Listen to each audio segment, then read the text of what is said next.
Hello ಸ್ನೇಹಿತರೆ, ಇವತ್ತಿನ recipe ತುಂಬ ರುಚಿಕರವಾಗಿ ತುಂಬ ಟೇಸ್ಟಿ ಅದೇ ಥರನೇ ತುಂಬ ಆರೋಗ್ಯವಾಗಿರುವಂಥ ತೊಂಡೆಕಾಯಲ್ಲಿ ಮಾಡುವಂಥ ಗ್ರೇವಿ. ಇದು ರೈಸ್ ಜೊತೆನೇ ಅಲ್ಲ, ಇದು ಚಪಾತಿ, ರೋಟಿ, ಪೂರಿ, ದೋಸೆ ಜೊತೆಗೂ ತುಂಬ ಸೂಪರ್ ಕಾಂಬಿನೇಷನ್. ಮತ್ತು ತಡ ಮಾಡೋದು ಯಾಕೆ, ರೆಸಿಪಿ ಶುರು ಮಾಡೋಣವಾ?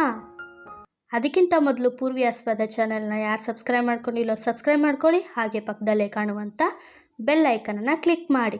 ಅದೇ ಥರನೇ ನಿಮ್ಮ ಫ್ರೆಂಡ್ಸ್ ಆ್ಯಂಡ್ ಫ್ಯಾಮಿಲಿಗೂ ಶೇರ್ ಮಾಡ್ತಾ ಬನ್ನಿ. ಇವತ್ತಿನ ರೆಸಿಪಿ ನೋಡ್ಕೊಂಡು ಬರೋಣ. ತೊಂಡೆಕಾಯಿ 1/4 kgಯಷ್ಟು, ಹಸಿಮೆಣಸಿನ್ಕಾಯಿ 6, ಸಾಂಬಾರು ಪುಡಿ 2 ಟೇಬಲ್ ಸ್ಪೂನ್, ಈರುಳ್ಳಿ 2 ಗಡ್ಡೆ, 1 ಗಡ್ಡೆ ಬೆಳ್ಳುಳ್ಳಿ, 1 ಟೊಮೆಟೊ, ಕೊತ್ತಂಬರಿ ಸೊಪ್ಪು 1 ಹಿಡಿಯಷ್ಟು, ಒಗ್ಗರಣೆಗೆ ಸಾಸಿವೆ, ಕರಿಬೇವಿನ ಸೊಪ್ಪು, ಕಡಲೆಕಾಯಿ ಎಣ್ಣೆ, 1 ಚಿಪ್ಪಷ್ಟು ಕೊಬ್ಬರಿ, ರುಚಿಗೆ ತಕ್ಕಷ್ಟು ಉಪ್ಪು, ಜೀರಿಗೆ. ಇವಾಗ ಬೇಕಾಗಿರುವ ಸಾಮಗ್ರಿಗಳು ನೋಡಿದ್ದಾಯಿತು, ಮಾಡುವ ವಿಧಾನ ನೋಡ್ಕೊಂಬರೋಣ ಬನ್ನಿ. ಇಲ್ಲಿ ಒಂದು ಮಿಕ್ಸಿ ಜಾರಿಗೆ ಅರ್ಧ ಚಿಪ್ಪಷ್ಟು ಕೊಬ್ಬರಿ, 2 ಈರುಳ್ಳಿ, 1 ಟೊಮೆಟೊ, 6 ಹಸಿಮೆಣಸಿನ್ಕಾಯಿ, 1 ಹಿಡಿಯಷ್ಟು ಕೊತ್ತಂಬರಿ ಸೊಪ್ಪು,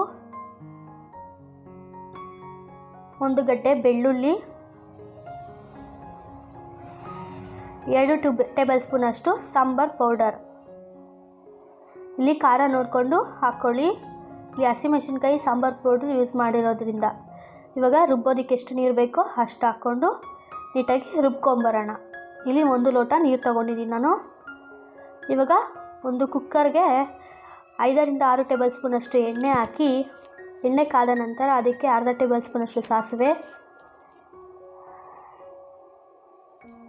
ಅರ್ಧ ಟೇಬಲ್ ಸ್ಪೂನಷ್ಟು ಜೀರಿಗೆ, ಕರಿಬೇವಿನ ಸೊಪ್ಪು,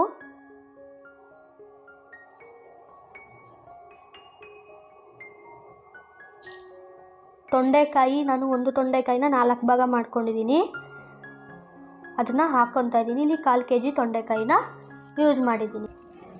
ಇವಾಗ ತೊಂಡೆಕಾಯಿನ ನೀಟಾಗಿ ಬೇಯಿಸ್ಕೊಳ್ಳೋಣ. ನೀಟಾಗಿ ಸಾಫ್ಟ್ ಆಗೋವರೆಗೂ ಬೇಯಿಸ್ಕೋಬೇಕು. ಇವಾಗ ತೊಂಡೆಕಾಯಿ ಬೇಗ ಬೇಯೋದಕ್ಕೆ ರುಚಿಗೆ ತಕ್ಕಷ್ಟು ಉಪ್ಪು ಹಾಕಿ ನೀಟಾಗಿ ಮಿಕ್ಸ್ ಮಾಡೋಣ. ಈಗ ರುಬ್ಬಿಟ್ಕೊಂಬಂದಿದ್ರಲ್ವ ಮಸಾಲೆ, ಅದನ್ನು ಹಾಕ್ಕೊತಾ ಇದ್ದೀನಿ.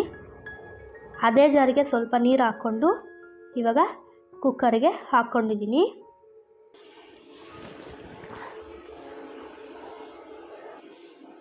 ಇವಾಗ ಕುಕ್ಕರ್ ಮುಚ್ಚಳ ಮುಚ್ಚಿ ವಿಸಿಲ್ ಹಾಕಿ 2 ವಿಸಿಲ್ ಬರಬೇಕಿದು. ಇವಾಗ 2 ವಿಸಿಲ್ ಬಂದು ಕುಕ್ಕರ್ ತಣ್ಣಗಾಗಿದೆ. ಇವಾಗ ಕುಕ್ಕರ್ ಮುಚ್ಚಳನ ಓಪನ್ ಮಾಡ್ತಾಯಿದ್ದೀನಿ. ಕುಕ್ಕರ್ ಮುಚ್ಚಳ ಓಪನ್ ಮಾಡಿ ಇದನ್ನು ನೀಟಾಗಿ ಸ್ವಲ್ಪ ಮಿಕ್ಸ್ ಮಾಡಿದ್ರೆ ತೊಂಡೆಕಾಯಿ ಗ್ರೇವಿ ಸವಿಯಲು ಸಿದ್ಧ. ನೋಡ್ಕೊಂಬಂದ್ರಲ್ವಾ ತೊಂಡೆಕಾಯಲ್ಲಿ ಹೇಗೆ ಗ್ರೇವಿ ಮಾಡೋದು ಅಂತ.